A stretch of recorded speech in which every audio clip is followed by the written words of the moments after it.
اول ما نشوف اثر الحصان جاي من بعيد هنرجع بالكاميرا بالراحه لحد ما نشوف الابطال، بس بالهداوه عشان ندي شعور الترقب. طيب انت عارف ان الزاويه دي هتبين جزء من المبنى؟ افتكر احسن لك لو نغير مكان الكاميرا. مش انت عايز تعمل مشهد طبق الاصل من لورنس العرب؟ انا عايز اعمل تحيه سينمائيه لمشهد لورنس العرب، مش عايز اعمل مشهد شبه لورنس العرب. طيب هعمل لك اللي انت عايزه. حماده، ايه المهزله دي؟ طب ما يجي يخرج مكان احسن. جبته منين ده يا عزام؟ اسمع اقول لك حاجه، على كتر كروشنا بعدين انت الراجل ده مما جه انت قاعد تكدر فيه يا اخي، بدل ما تشكره. اشكره على ايه والكرو كله شايفه وهو بيغلطني وبيعدل عليا؟ اكمل الفيلم ازاي؟ هم 3 يوم عليك الله ما تعيش الدور، حاسسني اني جايبين لورنس هنا يعني. بس دي مساله مبدا، هو مدير التصوير وانا المخرج، يعني الفيلم ده بتاعي، احط الكاميرا مطرح ما انا عايز، احرق الفيلم لو عايز. حط صوتك يا عمك، فانا عشان فتحت انا الزول ده واقف جنبك هنا ممكن يسمعك. اسمع، كلها كم يوم فاضلين، مشيون وخلينا نخلص على خير. صحيح أن المخرج هو المسؤول الأول والأخير عن كل تفاصيل فيلمه، لكن ذلك لا يعني أنه يستطيع التخلي عن شركاء يساعدونه في اتخاذ القرارات السليمة. مدير التصوير أهم هؤلاء، وهو شريك المخرج في إبداع الصورة السينمائية بكل مكوناتها. أي مخرج ذكي يدرك أهمية مدير التصوير ويسعى إلى التفاهم الكامل معه، وحين يتحقق ذلك يحرص الطرفان على تكراره فتتشكل ثنائيات متناغمة. أنا ريتا خان وهذا برنامج عن السينما. سنتحدث في هذه الحلقة عن العلاقة المعقدة بين المخرج ومدير التصوير.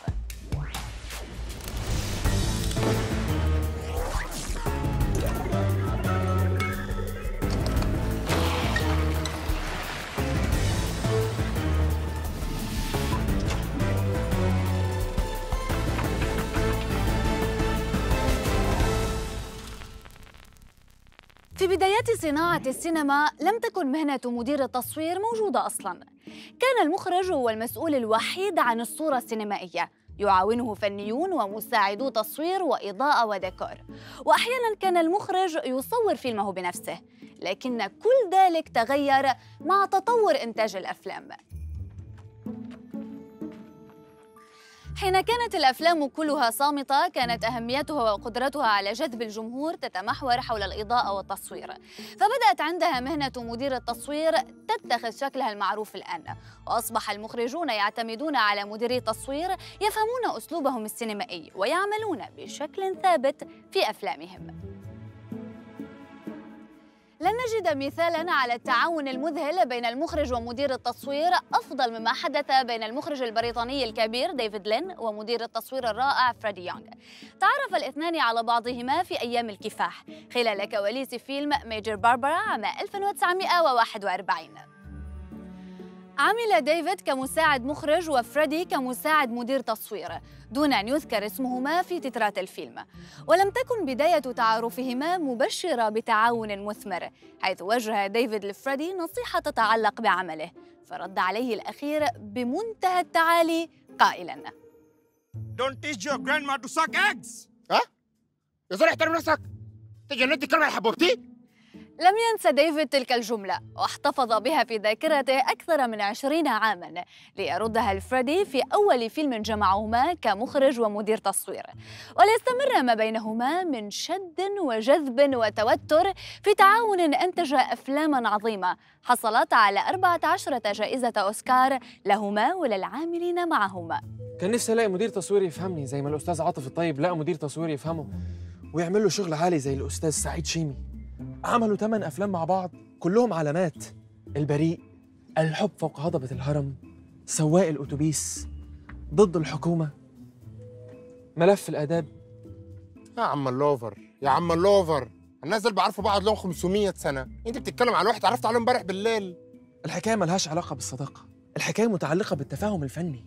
وبعدين سعيد وعاطف لقوا بعض في الشارع في اسكندرية بالصدفة، بس أول ما شافوا بعض فوراً حصل تواصل، مش زي صاحبنا أول ما شفته فوراً حصل تفاصل. يا أخي أنت وين؟ وعاطف الطيب ده وين؟ أنا كان بالله خليك في شغلك بالله. يعني إيه؟ بلاش يكون عندي طموح يكون عندي مدير تصوير عظيم؟ طب إيه رأيك إن أول فيلم لسعيد وعاطف الغيرة القاتلة فشل جماهيرياً ونقدياً كمان، بس لو ما كانوش قعدوا مع بعض واتفاهموا ما كانوش عملوا تاني فيلم سواق الأتوبيس، ماستر بيس محدش عمل زيه. انا يلا ما نفسي في شيء في الدنيا الا فيلمك ده يفشل تماما وتجيب فيه 0 من 10، وبعد ده تشيل مدير التصوير وتقعدوا مع بعض تندمجوا وتعملوا ماستر بيس. اعزام الواحد ما عادش بيعرف يتكلم معاك. ده احسن حاجه بيعملها مساعد المخرج، انه بيهز راسه وخلاص. احنا جاهزين يا اساتذه. يلا يا اساتذه عشان نصور.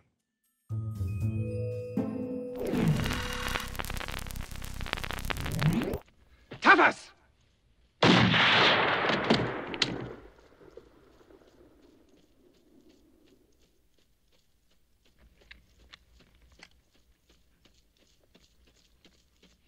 في فيلم لورنس اوف ارابيا تعاون فريدي يونغ مع ديفيد لين لإنجاز فيلم ضخم الإنتاج استغرق الإعداد له عامين، وتم تصويره خلال مدة تجاوزت العام في كل من الأردن، إسبانيا، المغرب، الولايات المتحدة وإنجلترا. كان من أصعب مهام الفيلم تصوير مشاهد الصحراء وما يدور فيها من معارك.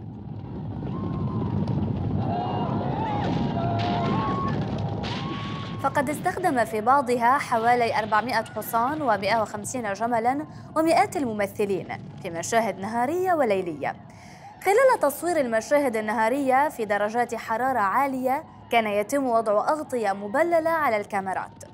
أما المشاهد الليلية فقد كان من المستحيل تصويرها بسبب الظلام الدامس في الصحراء، ولذلك كان يتم تصويرها في النهار ووضع فلاتر على الكاميرا لتعطي الانطباع بأنها مصورة في الليل، وهذا سبب وجود ظلال في كل المشاهد الليلية في الفيلم. I didn't come here to watch a tribal bloodbath.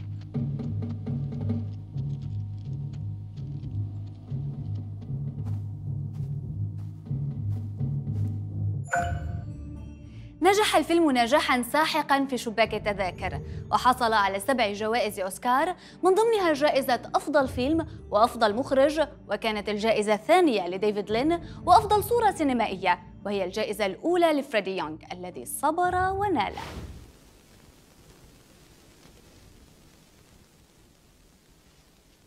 بص عندي لحظة كده ابتسامة حلوة. شكرا. حين أعطى عاطف الطيب لسعيد. شو عم تعمل هون؟ احنا مش قلنا منطقة الأفلام العربي دي منطقتي؟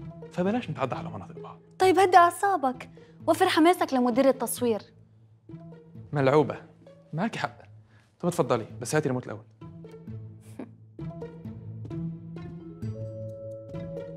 حين أعطى عاطف الطيب لسعيد شيمي سيناريو فيلم الحب فوق هضبة الهرم المقتبس من قصة الأديب الكبير نجيب محفوظ، أرقته بعض المشاهد المكتوبة لصعوبة تصويرها، خاصة أهم مشهد في الفيلم الذي جمع بين بطليه أحمد زكي وآثار الحكيم ليلاً عند سفح الهرم.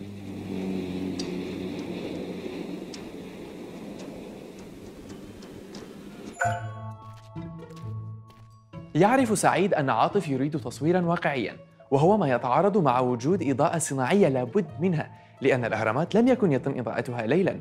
وبعد تفكير استمر لأيام توصل سعيد إلى حل يمكنه من تحقيق تصوير واقعي، وهو إضاءة المشهد على أنوار السيارات. أنا مش عارف أقول لك إيه يا رجاء.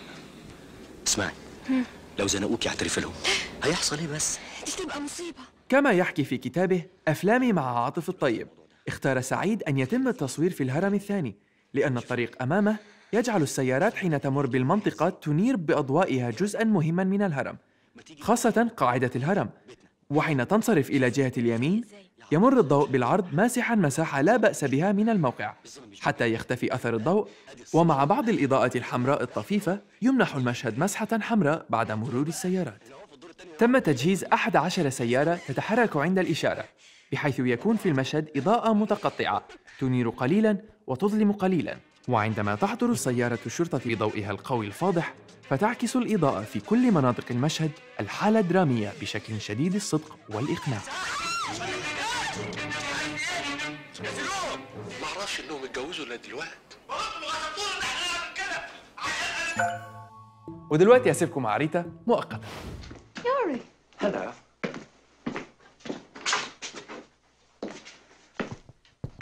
The stove's out. بعد لورنس اوف ارابيا أراد ديفيد لين أن يخرج من فيلم ملحمي إلى فيلم رومانسي، فاختار صنع عمل عن رواية دكتور جيفاغو للكاتب الروسي بوريس باسترناك، وفكر أن يصوره في الاتحاد السوفيتي حيث تدور أحداث الرواية. مسيو، بدأ العمل مع مدير تصوير آخر وهو نيكولاس روغ، لكنه اختلف مع ديفيد فحل مكانه فريدي يونغ الذي أعاد تصوير ما قام سلفه بعمله وأضاف بصمته الخاصة على الفيلم. من أجمل مشاهد الفيلم هذا المشهد البديع من ناحية التكوين وحركة الكاميرا. نبدأ مع شارع مظلم وخال إلا من رجل وامرأة مع تساقط الجليد ومجموعة أصوات تقود الكاميرا في اقترابها من أحد المنازل. تتحرك الكاميرا عبر نوافذ البيت المغطاة بالجليد حركة انسيابية مستمرة دون قطع. نشاهد من خلف النوافذ ما يحدث داخل البيت، ورغم جماليات المشهد هناك غموض يسوده ويملأ المشاهد بالفضول والشوق إلى معرفة حقيقة ما يحدث في المشهد التالي.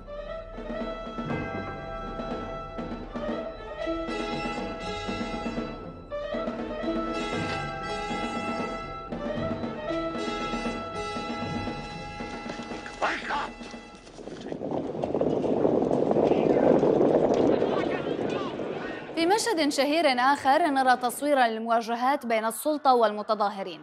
يدير ديفيد لين المشاهد ببراعة ويقدم فريدي يونغ صورة ممتازة، لكن أهم ما فيه هو تصويره للعنف بشكل يبقيه بعيدا من الشاشة، وهي سمة نلاحظها في أعمال هذا الثنائي.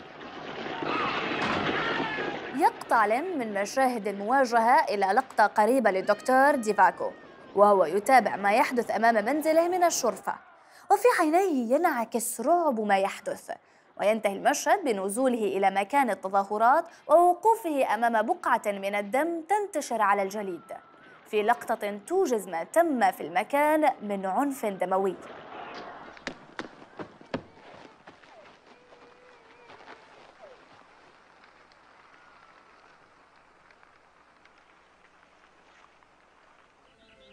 Hello? Hello?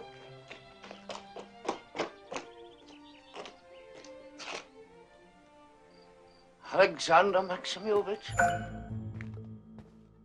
أصبح الفيلم من أنجح الأفلام في تاريخ هوليوود. بعدين عبود هذه مش طريقة شغل. أنا شايف إنك طولتي مع الفيلم ده شوية، قلت أفكرك بالوقت. طيب ماشي، بعد عندي جملتين، تفضل. ماشي. تفضل.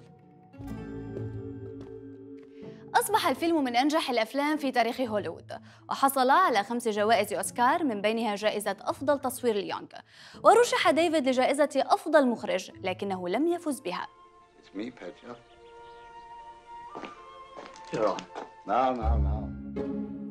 ريتا، نسيتي تديني ريموت. أكيد مش قصدي. أكيد مش قصدي، تفضل. إيه، ما تنسى تغير بطاريات.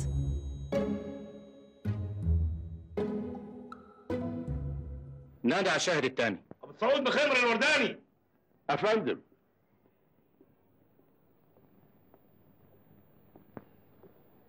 قول والله العظيم اقول الحق. برغم أن عاطف تعود مع سعيد شيمي على استخدام الإضاءة الطبيعية لتقديم صورة واقعية، إلا أن ذلك تغير في هذا الفيلم ملف في الآداب. عارف يا سعاده البيت، الهلافيت والصيع بتوع الحته مسميني ايه؟ الحاج بزراميت. فمن أجل أن تعبر الإضاءة عن دواخل الشخصيات في مشهد يقف فيه المتهمون داخل القفص الحديدي بعد اتهامهم زوراً، يلجأ شيمي إلى إضاءة صناعية زائدة لكي يبدو الضحايا أكثر سطوعاً، كتعبير عن براءتهم ونقائهم، وللتأكيد على كونهم ضحايا. عايز ربنا ينصر الحق على الباطل وبس. تعال. وفي المشاهد التي تجمع بين الضابط سعيد في مكتبه بالمتهمين أثناء التحقيقات تكون الإضاءة علوية، وهي إضاءة تجعل تجاويف العينين سوداء ومظهر الوجه غير مريح. اهدى كمان. يقول عاطف الطيب: في أفلامي قدمت كل ما أردت، والسبب يعود إلى مدير تصوير عبقري. مدير تصوير عبقري اسمه سعيد شيمي. شايف؟ مدير التصوير ممكن ينجح المخرج وممكن يوديه في 60 داهية. خلاص قلت لك بكره الصباح هضرب له قبال التصوير، هتشوف كل حاجه هتختلف، هتنبهر عديل كده. انا خايف تتعامل مع مدير التصوير شماعه تعلق عليها كل مشاكلك. على فكرة دور مدير التصوير مهم جدا. تنجم تقول لي هو عينين المخرج. تخيل انه المخرج عينه توجع فيه وهو يحك فيها الوقت الكل. مستحيل تطلب منه باش يقدم لك رؤية فنية متميزة. بما اني متاثر بقراءه كتاب سعيد شيمي وافلامه مع عاطف الطيب، فانا عايز اوريكم مشهد يوريكم اهميه مدير التصوير. في فيلم سواق الاتوبيس في مشهد بيخرج البطل من بيت والده وهو متضايق وبيفتكر طفولته السعيده. عاطف بيطلب من سعيد شيمي انه يظهر الموضوع ده في مشهد واحد مستمر، يعني انه يجيب الماضي والحاضر في مشهد واحد من غير اي مونتاج. مستحيل، هذا طلب تعجيزي. صحيح، اذا اردت ان تطاع اطلب المستطاع. كان ممكن سعيد يقول الكلام ده لعاطف ويقفلها في وشه، بس هو قعد وفكر وركز وافتكر ان في مخرج سويدي مشهور اسمه إنغمار بيرغمان عمل مشهد زي ده وجاب الماضي والحاضر في مشهد واحد من غير مونتاج. استلهم سعيد وعملها بطريقة جديدة بقدرات بسيطة جدا. اتفضلوا معايا وشوفوا.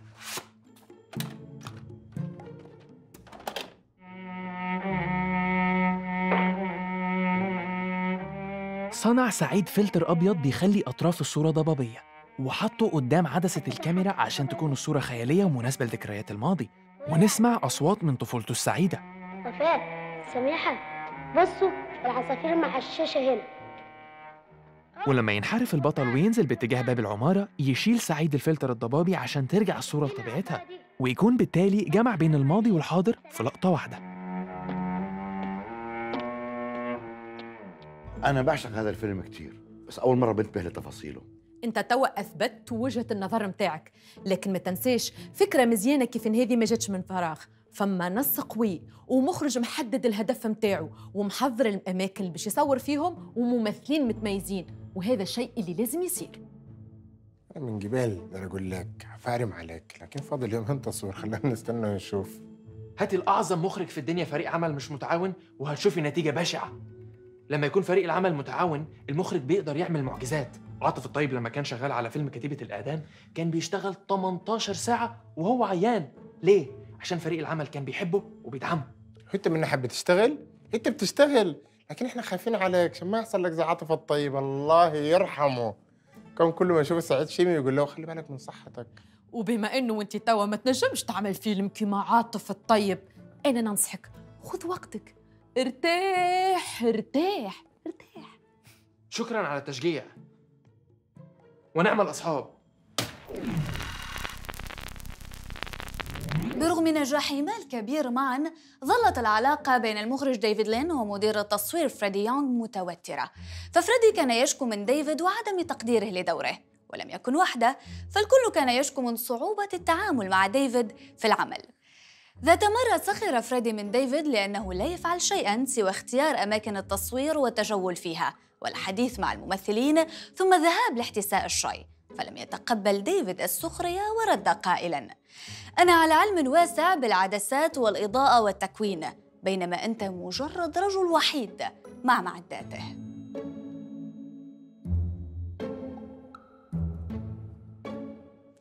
يختلف الاثنان في رصيدهما السينمائي كذلك، ففريدي ظل يعمل على مدى 7 عقود أنجز فيها 130 فيلماً وترشح 5 مرات للأوسكار. أما ديفيد فقد قدم عدداً أقل من الأفلام نظراً لحرصه على تنفيذها بطريقته الخاصة لتستغرق سنوات قبل خروجها للنور. كان حلم ديفيد أن يصبح محاسباً كأبيه، لكنه حصل على وظيفة عامل بوفيه في استوديو بريطاني أنتج أفلام هيتشكوك الأولى، ثم عامل كلاكات، ثم مونتيراً، ليصبح المونتير الأعلى أجراً في السينما البريطانية.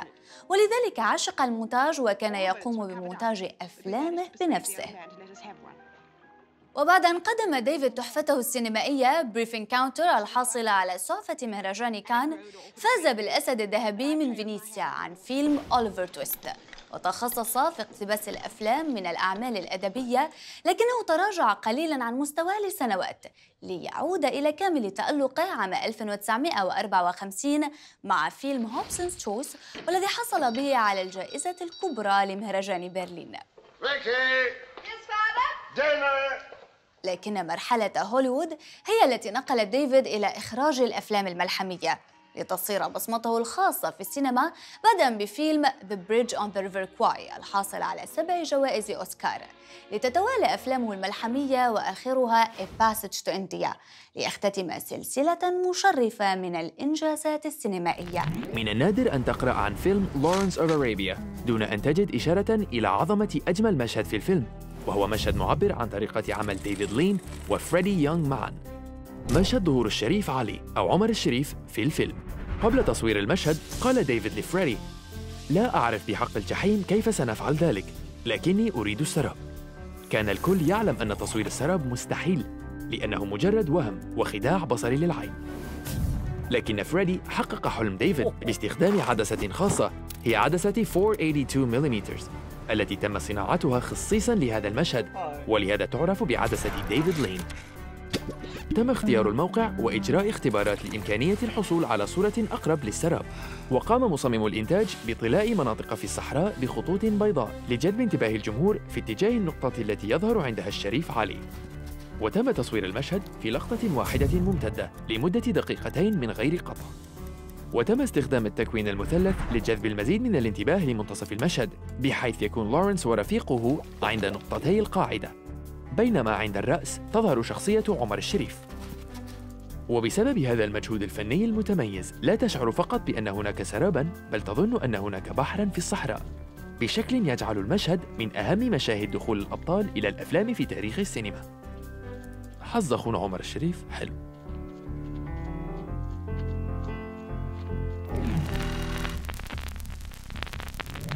يعني آخر كلام ميديم شوت؟ مش فاهم، في مشكلة مع الميديم شوت؟ أنا ما أعرفش إذا كان في مشكلة ولا لأ، كله هيبان لما نجرب، أنا بس بتأكد إذا كان ده قرارك ولا لأ. هو ده قراري. هناخد ميديم شوت الأول وبعدين هناخد بان شوت وهنشوف أني أحلى في المونتاج. لكن خلي بالك الشمس هتنزل بعد شوية. طب أقول لك إيه؟ هناخد كلوز اب على كل الممثلين. هو ده قراري. إحنا خدامين رؤيتك الفنية يا أستاذ. أنا مش مرتاح للراجل ده من ساعة ما شفته. ليه؟ الراجل من ما يجينا قاعد يمجد فيك ومديك وضعك. لا أنا شم ريحة ريقة. أنا ما شم أي حاجة، يلا بالتراب اللي إحنا واقفين فيه ده، خلينا نخلص. لا صحيح يا أستاذ، هنستخدم أنهي عدسة في الميديم شوت؟ أنا هسيب القرار ده ليك. لا ده مش قراري، حضرتك أنا عايز أعرف التكنيك اللي هنمشي بيه طول الفيلم إزاي، عشان كده ده قرارك. العدسات دي يلا أنت المفروض تقراها الترم الجاي في الجامعة، لسه ما قريتها. طب أنا هسيبكم تظبطوا السات، عندي اتصال مهم هرد عليه واجيكم.